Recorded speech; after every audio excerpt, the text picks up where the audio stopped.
கிருஷ்ணன் மற்றும் திருபதி ஒரு புதிய வரலாற்று கதை. திருபதி மகராஜ சபைக்கு நுழையும் போது அவளது அழகும் நேர்த்தியும் அனைவரையும் மெய்மறக்க வைத்தன.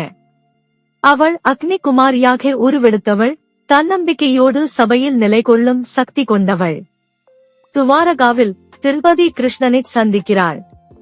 அவரை பார்த்தவுடன் மனதின் பாரம் குறைந்தது போல் உணர்கிறாள். கிருஷ்ணனின் பராமரிப்பு நிறைந்த பார்வை அவர்களின் நட்பின் ஆழத்தை காட்டியது. மகராஜ சபையில் துரியோதனன், கர்ணன் மற்றும் மற்ற கௌரவர்கள் திருபதியை அவமானப்படுத்த முயல்கிறார்கள்.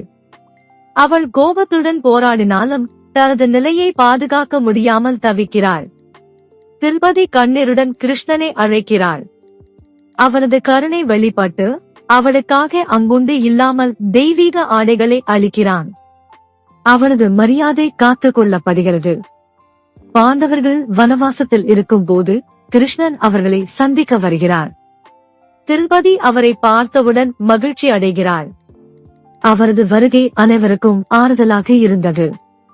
வனத்தில் திருபதி யாகத்தில் ஈடுபட்டிருக்கும் போது அவரது பக்தியை பார்த்த கிருஷ்ணன் அக்ஷய பாத்திரத்தை அளிக்கிறார். இது பாண்டவர்களுக்கு கடினமான காலங்களில் உணவினை உறுதி செய்கிறது. குருக்ஷேத்திர போரின் நடுவில் திருபதி துயரம் அடைகிறாள். அவளது குடும்பத்தினர் போரில் தத்தளிக்க அவள் கிருஷ்ணனை நினைத்து அழுகிறாள். கிருஷ்ணன் தோழமையோடு அவளுக்கு ஆறுதல் கூறுகிறார்.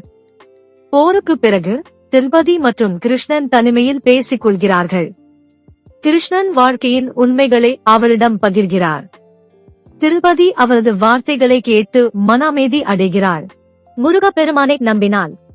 சேனலை லைக் செய்யவும், உங்கள் எண்ணங்களை கமெண்ட் செய்யவும், வீடியோவை பகிரவும் மற்றும் சேனலுக்கு குழு சேரவும்.